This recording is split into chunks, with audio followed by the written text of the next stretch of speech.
जय गुरु जी की।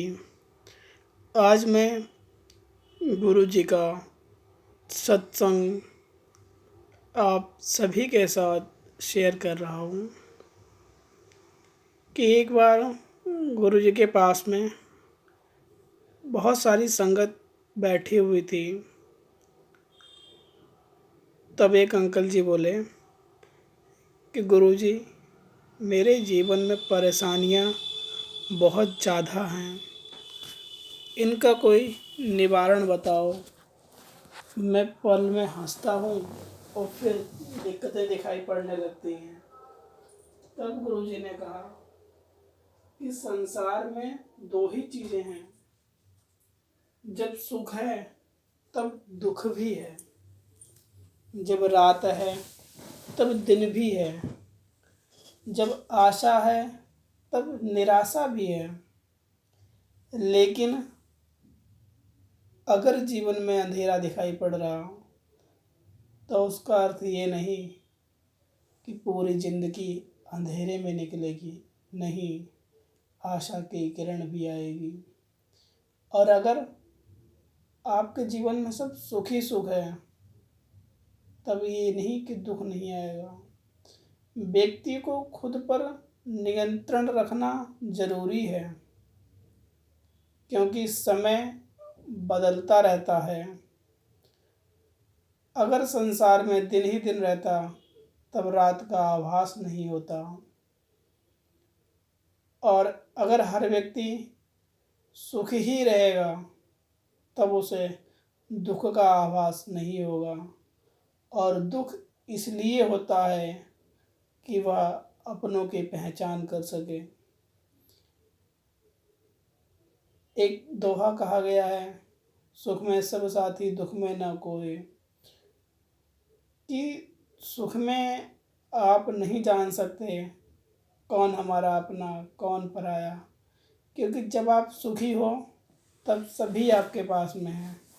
लेकिन जब थोड़ी सी भी परेशानी आती है तभी आप देख सकते हो कि हमारा अपना कौन है।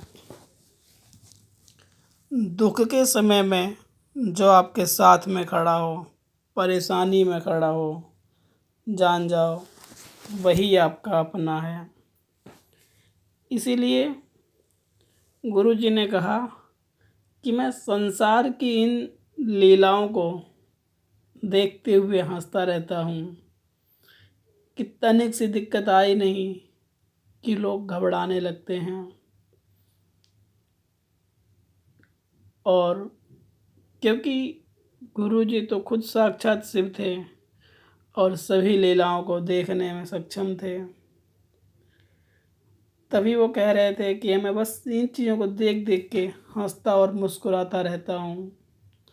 और सारी संगत को पता है कि गुरु जी ज़्यादा सत्संग या वो कोई पूजा पाठ नहीं, क्योंकि गुरु जी जानते थे हर व्यक्ति का भाग्य और कर्म लिखा हुआ है और वह सभी अपने अनुसार चलते रहते हैं।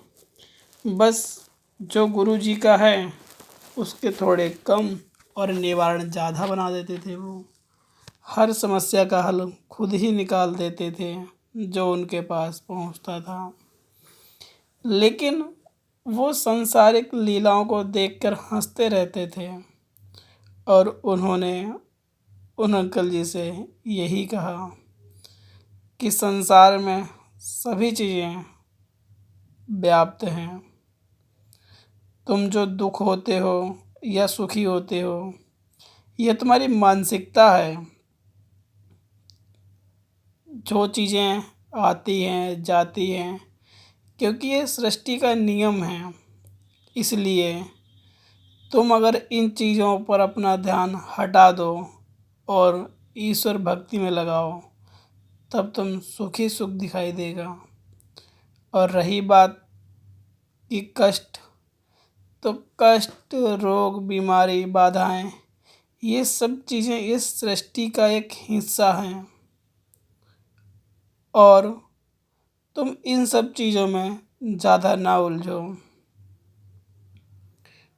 गुरु जी ने कहा कि समाज में हमें एक भावना रखनी चाहिए। वह भावना हमारी ये होनी चाहिए कि हम दूसरों का सहयोग कर सकें और जो गुरुजी से जुड़ा हुआ है वो जितनी अधिक लोगों की हेल्प कर सके ज़्यादा अच्छी बात। क्योंकि जितना तुम संसार में किसी की सहायता करोगे उतने कई गुना अधिक गुरुजी आपकी सहायता करेंगे। क्योंकि आज जहाँ तक समस्त संसार में एक गुरुजी का ही एक ऐसा आश्रम है और एक ऐसे ही गुरुजी हैं जो सिर्फ देते थे, लेते नहीं थे। और गुरुजी ने कहा कि तुम जो चाहिए वो मिलेगा, लेकिन विश्वास और आशा रखो।